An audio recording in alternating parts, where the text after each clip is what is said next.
রাস্তার বিশ্রী অবস্থা। ঝড়ের কারণে বেশ অনেক জায়গায় গাছের ডালপালা ভেঙে রাস্তা ব্লক হয়েছিল। বেশ কয়েকবার গাড়ি ঘুরিয়ে রাস্তা বদলাতে হয়েছে। এই ঝড় বাদলের মাঝে তোমাকে ড্রাইভ করতে কে বলে? রাস্তা মোটেও সেফ নয়, অপেক্ষা করতে, ঝড় থামলে না হয় আসতে। দুর্জয় জানে বাণী মুখে এই কথাটা বললেও মনে মনে ঠিকই চাচ্ছিল যেন দুর্জয় দ্রুত বাসায় ফিরে। বজ্রপাতকে খুব ভয় পায় কিনা দুর্জয় প্রশ্ন করে। আফরা কোথায়? স্কুলের সব হোমওয়ার্ক শেষ হলে খাওয়া দাওয়া করে ঘুমিয়ে পড়েছে। দুর্জয় চুপচাপ উঠে রুমে চলে যায়। ভেজা শার্টে বসে থাকতে খুব বিরক্তিকর লাগছে তার। বাণী ভেজা ছাতাটার পানি ছেড়ে একটা কোণায় রেখে দেয়। মেইন দরজাটা আটকে দিয়ে আরও একবার চলে যায় আফরার রুমে। মলিনরঙা গেস্ট রুমটাকে দুর্জয় নতুন মেকওভার দিয়ে আফরার মন মতো সাজিয়েছে। সেই রুমে বেশিরভাগ সময় ঘুমায় বাচ্চাটা। স্কুলে ভর্তি হওয়ার ফলস্বরূপ নিজেকে বিগ কিড ভেবে সে এখন নিজের রুমে ঘুমাতে বেশি স্বাচ্ছন্দ্য বোধ করে।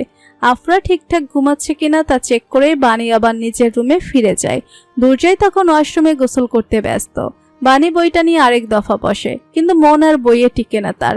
খট করে ওয়াশরুমের দরজা খোলার শব্দ হতেই বাণী চোখ তুলে তাকায়। ফর্মাল গেট আপ বদলে ধূসর রঙের একটা টি শার্ট আর কালো ট্রাউজার গায়ে শোভা পাচ্ছে। গলায় ঝুলে আছে ভেজা টাওয়ালটা। ছাটছাট করে কাটা চুলগুলোই মুক্তোর দানার ন্যায় বিন্দু বিন্দু পানি জমে আছে। বাণীর শরীর শিরশির করে ওঠে। সে দ্রুত দৃষ্টি নামিয়ে বইয়ের দিকে তাকায় আবার। দুর্জয় আয়নার সামনে দাঁড়িয়ে চুল মুছতে মুছতে বলে, আঁচল ভেজেনি তোমার? শাড়ি বদলাওনি কেন? ঠান্ডা লাগছে না? বাণী দৃষ্টি নত রেখেই বলে। দুর্জয় আবদারের সুরে বলে, এক কাপ কফি নিয়ে আসবে বাণী?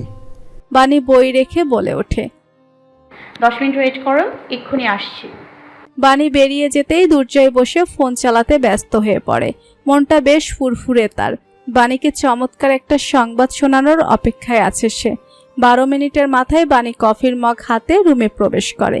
কফির মগটা দুর্জয়ের দিকে এগিয়ে দিতেই দুর্জয় তা নিতে উদ্যত হয়, কিন্তু মুহূর্তেই সে অবাক গলায় বলে, তোমার কি ঠান্ডা লাগছে? বাণী বলে, তোমার হাত কাঁপছে কেন? বাণী লক্ষ্য করে দেখে আসলেই তার হাত কাঁপছে। কি অদ্ভুত! এই হাত কাঁপাকাঁপির মানে কি? হৃদয় ঘটিত কোনো ব্যাপার নয় তো? বাণী স্পষ্ট টের পাচ্ছে আজকাল দুর্জয় তার আশেপাশে থাকলে সে এলোমেলো হয়ে পড়ে। অসহনীয় ভালো লাগার অনুভূতি জেঁকে ধরে তাকে। যদিও সম্পূর্ণ ব্যাপারটার কর্তৃত্ব দুর্জয়েরই। সে একটু একটু করে ভেঙে চুরে যাওয়া বাণীকে যত্নের আর্দ্রতায় নতুন করে গড়েছে। বিনিময়ে চেয়েছে কেবল স্ত্রীর ভালো থাকাটা। বাণীকে নিরুত্তর দেখে দুর্জয় উঠে দাঁড়ায়। বাণীর হাত থেকে মগটা নিয়ে রেখে হাতের উল্টো পিঠের সাহায্যে বাণীর কপাল ছুঁয়ে তাপমাত্রা মেপে নেয়। জ্বর নেই তো তাহলে? বাণী হাঁসফাঁস করে দূরে সরে গিয়ে বলে, কিছু হয়নি, ঠিক আছে, তুমি কফি খাও। বলেই দিক দিশা না পেয়ে বাণী বারান্দার দরজা খুলে বারান্দায় চলে যায়। দুর্জয় অবাক হয়, এই ঝড় বৃষ্টির মধ্যে বারান্দায় গেল কেন? আর এরকম অদ্ভুত আচরণ করছে কেন? কাউন্সেলিং শুরু করার পর থেকে ধীরে ধীরে তো অনেকটাই স্বাভাবিক হয়ে গিয়েছিল মেয়েটা। বাণীর কি কোনো কারণে মন খারাপ? বারান্দায় এসে বাণী উপলব্ধি করে সে ভুল করে ফেলেছে। দুর্জয় থেকে পালানোর জন্য তার আফরার রুমে কিংবা রান্নাঘরে চলে যাওয়া উচিত ছিল। বারান্দাটা খুব খারাপ অপশন। বিনা কারণে এখন তার রাত বিরাতে ভিজতে হচ্ছে। বাণী মনে মনে ঠিক করে 5 মিনিট অপেক্ষা করে সে সোজা ওয়াশরুমে গিয়ে গোসল করে ফেলবে। আর গোসল সেরে বেরিয়ে এক ঘুম এসে সকালের আগে উঠবে না। বাণীর মনের ভাবনার বাস্তবে রূপ নিতে পারে না। তার আগেই দুর্জয় বারান্দায় এসে উপস্থিত হয়। চোখে মুখে খানিকটা উদ্বেগ। তীক্ষ্ণ চোখে তাকিয়ে বোঝার চেষ্টা করছে বাণীর কি হয়েছে। বাণী অস্বস্তি নিয়ে প্রশ্ন করে, তুমি এখানে কি করছো?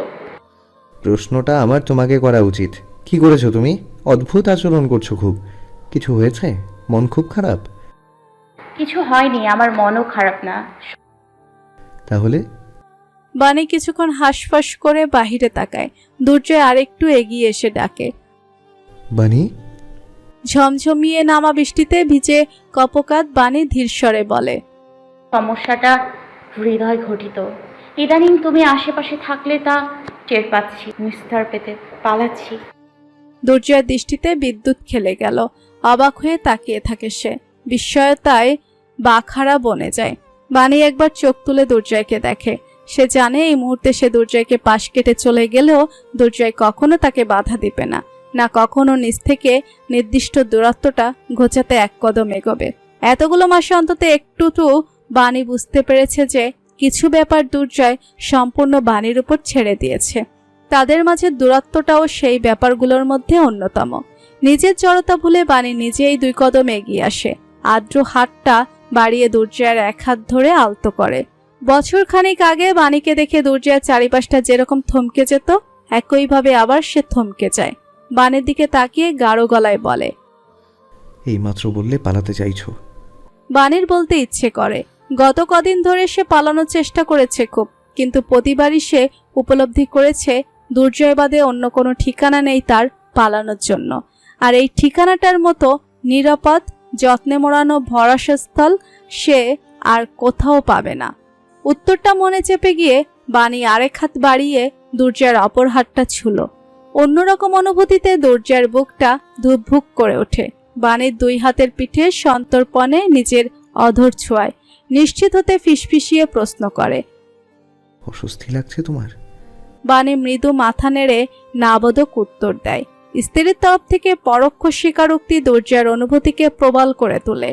নিয়ন্ত্রণের বেড়িবাঁধ ভেঙে শীতল হাতের সংস্পর্শে বাণীকে বৃষ্টির প্রকোপ থেকে বাঁচাতে তাকে দেয়ালের দিকটায় সরিয়ে এনে নিজে তার সামনে দুর্বোধ্য প্রাচীরের ন্যায় দাঁড়ায়। এবার আর বৃষ্টি বাণীকে ছুঁতে পারছে না। আলতো স্পর্শে কালো চুলগুলো কানের পেছনে গুজে দিতেই বাণী চোখ বুজে নেয়। পরপর নিজের অলিক পৃষ্ঠে শীতল অষ্টদয়ের নিবিড় স্পর্শ টের পায়।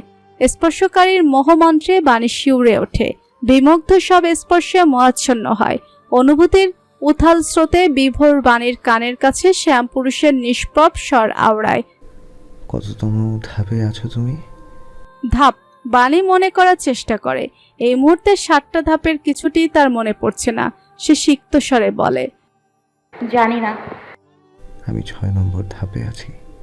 6 নম্বর ধাপটা যেন কি ছিল মনে করার চেষ্টা বৃথা যায় বাণীর। কণ্ঠনালীর কাছটায় অবাধ শীতল নিঃশ্বাস আশ্রে পড়তেই স্পর্শ ইন্দ্রিয় অনুভব করে বিপরীত মানুষটার আসক্তি। মজবুত দৃঢ় হাতের বিচরণ তখন নির্মেদ উদার বাঁকে। দুর্জয় আরো একবার পূর্ণ দৃষ্টি মেলে বাণীর পানে তাকায়।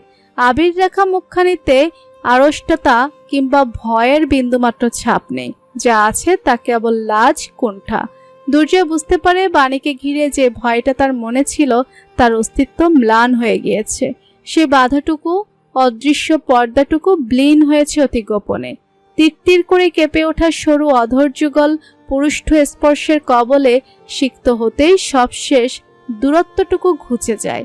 শুভ্র নারী আঙুলের প্রতিটা ভাঁজ দখল করে নেয় শ্যামপুরুষের আঙুলগুলো। নব আবাগের প্রখরতা স্নিগ্ধ সম্মোহনে উন্মুক্ত হয়।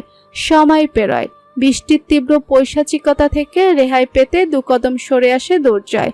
বাণী চোখ মেলে তাকায়। দুর্জয়ের গভীর দৃষ্টি দেখে সঙ্গীন পরিস্থিতি আঁচ করতে পেরে ছোট্ট করে ঢোক গিলে। সেই রজনীতে খোলস ছাড়ানো দুর্জয়ের নমনীয়তায় নিজের অস্তিত্ব ভুলে বসে বাণী। কখনো আবিষ্কার করে নির্মল হৃদয়ের ব্যাকুলতা, কখনো বা ভীত হয় শ্যামপৃষ্ঠে কালশিটে আঘাতের দাগগুলোর একমাত্র দর্শনকারী নারী হয়ে। বুঝতে পারে দাগগুলো দেশের প্রতি ভালোবাসার প্রমাণ বহন করছে। ঠিক যেমন প্রেমময় বর্ষণের মুহূর্তে ঘুমকাতরে পুরুষালী স্বরে ছোট্ট করে জানা ডাকটা বাণীর প্রতি আবেশিত অনুভূতির প্রমাণ বহন করছে। ভিনদেশের মাটিতে এক রহস্যজনক দৃশ্যপট। গাড়ির অন্তরালে ফ্রন্ট সিটে বসা নারীর তীক্ষ্ণ দৃষ্টি সদর অ্যাপার্টমেন্টের 3 তলার ব্যালকনিতে নিবদ্ধ। কিছুক্ষণ পরপর হাতের 1 টাইম কফি মগটাতে চুমুক বসাচ্ছে সে। ঘুমের সঙ্গে তীব্র অবরোধ জারি করে চাকরির দায়িত্বটুকু পালনের তীব্র প্রচেষ্টা। হুট করে শূন্য ব্যালকনিতে একজন মধ্যবয়স্ক পুরুষের আগমন হতেই তীক্ষ্ণ দৃষ্টি সম্পন্ন নারী ব্যস্ত হয়ে ওঠে। হাতের 1 টাইম কফির মগটা পাশের ড্রাইভিং সিটে বসে থাকা জুনিয়রের হাতে ধরিয়ে দিয়েই নিজের ক্যামেরার সাহায্যে সচেতনতার সহিত আপন কাজে মগ্ন হয়ে পড়ে। 2-4টে ছবি ক্যামেরাবন্দি করতেই সে ছবিগুলো আবার ভালো করে চেক করে নেয়। ছবিতে মানুষটার মুখ স্পষ্ট দেখা যাচ্ছে কিনা নিশ্চিত হতেই সে এবার ক্যামেরাটা রেখে দেয়। কফির মগটা নিজের হাতে বুঝে নিয়ে ঘুমে ঢুলতে থাকে জুনিয়রকে বলে, কাজ শেষ, লেটস গো।